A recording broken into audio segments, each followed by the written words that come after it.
Salto para o Futuro está de volta. Hoje estamos falando sobre os valores civilizatórios afro-brasileiros na educação infantil. E eu quero começar este bloco, o terceiro e último bloco do programa de hoje, com outra pergunta do pessoal de Anápolis, Goiás. Eles perguntam a Zoilda, por que tem se focalizado o racismo contra os negros e a mistura das raças, se no Brasil não tem só miscigenação de raízes africanas? E aí eu queria incrementar um pouquinho essa questão, se é que a gente pode misturar as questões, mas há também uma dificuldade de entendimento de várias minorias que são também discriminadas, né? Eu conheço histórias de pessoas que, por exemplo, vou dar um exemplo aqui, recebeu uma pizza em casa, uma pessoa negra, e um motoboy que geralmente aqui no Rio de Janeiro, tem raízes nordestinas, né? E pergunta, chama sua patroa, por favor. Quer dizer, há um certo não entendimento das questões de discriminação entre as várias pessoas que são também discriminadas, né? Como se discute isso também, eu não sei se é o caso da educação infantil, mas também, como faz a pergunta, como perguntaram anteriormente, não só com as crianças negras, né? Porque o racismo, ele não escolhe assim, vamos só... Não, ele é geral, tá? Em toda a sociedade existe racismo e, assim, há uma hierarquização. Quem é o grupo que é valorizado socialmente? E aí eles vão hierarquizando essas diferenças humanas. Você acha que é um racismo de minoria para minoria? Ou vamos chamar de minoria? Não, por exemplo, dizer que negro é minoria, né? 50%, 60% não é minoria, da população, verdade, né? Que mulher é minoria, poxa, a maioria da população. Então, são conceitos que justamente reforçam o racismo, no caso. Então, o que eu vou fazer uma classificação do racismo? Você hierarquiza as diferenças, hierarquiza as pessoas a partir de alguém que é escolhido como referencial, como modelo. Então, claro que na nossa sociedade o racismo está espalhado por vários campos, vários lugares. Só que quem é o foco principal? É só ver qualquer dado estatístico de IBGE, né, PNAD, etc. e tal, para ver que a população negra, afrodescendente, afro-brasileira, sobretudo nas suas marcas fenotípicas, são as pessoas que são mais discriminadas. Logo, a gente tem um débito social em relação a essa população. Não tem saída, tá? E com relação à postura do educador, assim, um dos pontos, assim, não vai cair de cima, não é um milagre. Tem que haver um investimento de como eu não me silenciar diante de uma criança que é discriminada por outra, pelo colega, pela professora, pela família. Eu não posso ser omissa e silenciosa diante disso. Então, para isso, eu tenho que mudar o meu olhar. Tem que atuar assim, ter uma perspectiva de professora, o professor pesquisador, na minha prática e de minhas ações, olhar para mim mesma e ver como é que eu estou respondendo a isso, o que é que eu estou fazendo para minimizar o sofrimento dessa criança, porque é um sofrimento. Você está a ser discriminada com 5 anos, 4 anos de idade, um adulto sofre, você está trazendo esse exemplo aí, imagine uma criança, ela precisa do apoio, do olhar dessa professora, e se a professora se silencia, essa professora, ela está sendo conivente, né? Então, como você, como educador, atuar e estar atenta para romper com essa perspectiva, e com esse silêncio. Então, eu acho que isso é um ponto a ser trabalhado e o coletivo dá as soluções. A gente tem que aprender, né, pegando a questão dos valores civilizatórios afro-brasileiros, assim, a compartilhar o que a gente está pensando, a compartilhar os nossos sofrimentos, as nossas angústias. Acabou essa ideia de que na minha sala de aula mando eu, fecho a porta, eu faço o que eu quero. Não, a criança, pegando de novo esses valores civilizatórios afro-brasileiros, a criança não é minha aluna, ela é uma criança da comunidade escolar e todos são responsáveis por ela. A participação agora é da Ádila, do Tocantins. Olá. Olá. Eu sou a professora Ádila, cursista do Teleposto da Escola Estadual Dom Domingos Carreiro, Porto Nacional Tocantins, sob a orientação da professora Orzefa Cavalcante. Ao abordar os vários aspectos e contribuições dos valores civilizatórios africanos para a nossa formação cultural, enfatizando a oralidade, circularidade, corporeidade, musicalidade, entre outros, esses princípios as nossas crianças trazem, especialmente as da educação infantil, imbuídos no seu modo de ser e conviver. perguntamos quais as mudanças devem adotar os professores, especialmente da educação infantil, para efetivamente combater a discriminação e o preconceito dentro das nossas escolas e trabalhar esses valores afros dentro da nossa educação. Boa noite, obrigada. Muito obrigada, Ádila. Bom ouvir você aqui no Salto para o Futuro ao vivo. Volte mais vezes, viu? Eliane. Bom, a gente sabe que discutir racismo não é tarefa fácil, né? Porque são várias visões, nós temos um pensamento muito cristalizado, enraizado na sociedade brasileira de que aqui não há racismo. E, sobretudo, nós profissionais da educação que trabalhamos com a educação infantil, tem uma trajetória de trabalho com crianças, nós temos a compreensão de que a harmonia está sempre presente, né, na relação entre as crianças, o que não é verdade. Em muitos momentos, nós vemos, sim, uma situação de solidariedade entre as crianças, porque aparentemente estão todas ali dividindo o mesmo ambiente, chegam a fazer algumas atividades juntas, chegam a brincar em determinadas situações no ambiente do pátio. Mas é interessante nós percebermos que quando nós discutimos racismo, discriminação entre as crianças, nós percebemos a mesma situação de exclusão que nós vivemos, que nós percebemos na sociedade como um todo. Né? Nós falamos muito da situação de discriminação do negro no mercado de trabalho, onde o negro, quando consegue acessar o mercado de trabalho, recebe normalmente um salário inferior, mesmo tendo a mesma educação, o mesmo processo de formação que o branco. Na educação infantil, para nós pensarmos a existência ou não de harmonia, vale a pena nós analisarmos um momento de conflito. Porque aí essa harmonia se quebra. Como pesquisadora, e vários outros estudos também apontam, situação de discriminação entre as crianças, onde muitas são negadas a participarem de determinadas brincadeiras.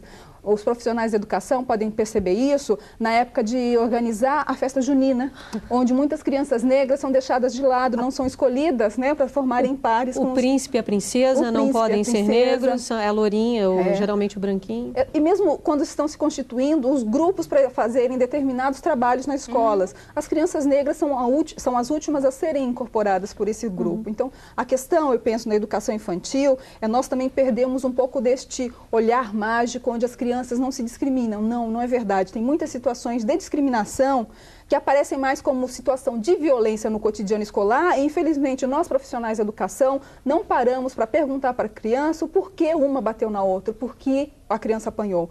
Porque as pesquisas também indicam que a criança que vive a violência, diante desse silenciamento da sociedade brasileira e também do cotidiano escolar, na maioria das vezes se silencia e não leva a reclamação por parte do profissional da educação.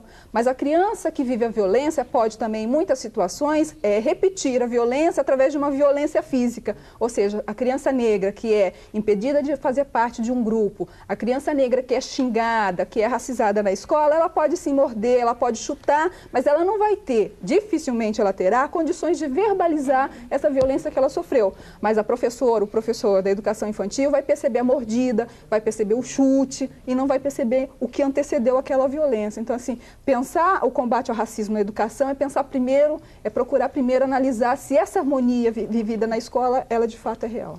A gente está na reta final do programa, finalzinho, fechamento. Gostaria de ouvir de vocês as considerações finais. Vamos começar pela professora Patrícia. O que a senhora gostaria de destacar sobre o que debatemos aqui hoje? Todas as perguntas vieram muito no sentido do que nós podemos fazer, como fazer, né? E esse momento que a gente vive é um momento histórico, né? Que a gente tem a possibilidade de fato, fazer uma reparação com relação à população negra no Brasil, com relação à sua história, sua cultura, que durante muito tempo ela ficou invisibilizada no nosso currículo escolar. Então, tem muitas produções, muitas metodologias, mas muita coisa ainda está por ser feita. Então, o que eu faço aqui é um convite a todas as pessoas que trabalham com educação, aos profissionais de educação, que se debruce um pouco mais sobre essas questões, que pesquise, que discuta, que compartilhe, como a Zoida falou, e que produzam metodologias, né? Essas metodologias, muitas delas ainda estão por ser criadas por nós, educadoras e educadores de todo o Brasil. Então, não existem referências, existem alternativas, mas não existem modelos prontos. E essa coisa de chamar ao convite, né, nós somos responsáveis por isso, nós vamos poder construir uma metodologia que contemple e respeite a diversidade, que valorize o patrimônio cultural e histórico de todos os povos do Brasil, né? E que de fato possa combater o racismo que ainda existe no Brasil e que a educação também faz parte desse processo. Então, o convite é de que vamos produzir materiais e metodologias que contemple toda essa discussão que foi colocada aqui hoje. Obrigada, professora Zoilda. Bom, pensar nos valores civilizatórios afro-brasileiros, eu acho que é fundamental nessa perspectiva, tá? Porque eu acredito nisso, para mim hoje isso é visceral.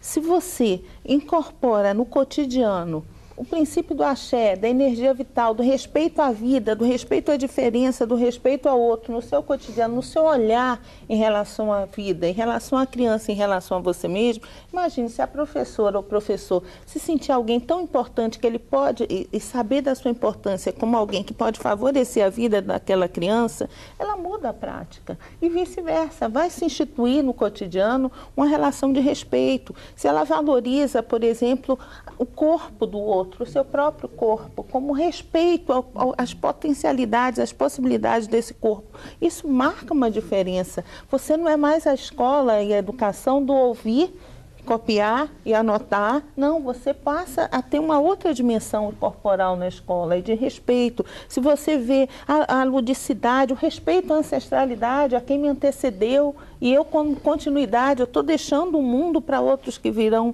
me receber. Olha, isso muda tudo, nem precisava ter tanta afetação com a questão da ecologia se a gente estivesse respeitando os valores civilizatórios africanos, porque a natureza é divina. E eu faço parte dessa natureza, eu não estou a parte dela, eu faço parte desse conjunto. Então, vários valores a gente tem que redescobrir para reconstituir esse país e essa escola. Esses valores nos constituem. Então, abre o coração para perceber em cada um de nós o quanto somos africanos e afro-brasileiros, né? Obrigada, Zoilda. Eliane. Bom, eu gostaria de me solidarizar com os profissionais da educação, porque eu entendo o quanto que é difícil nós percebermos a existência do racismo e da discriminação na sociedade brasileira como um todo, quando nós temos toda a mídia nos influenciando e negando a existência das desigualdades na sociedade brasileira.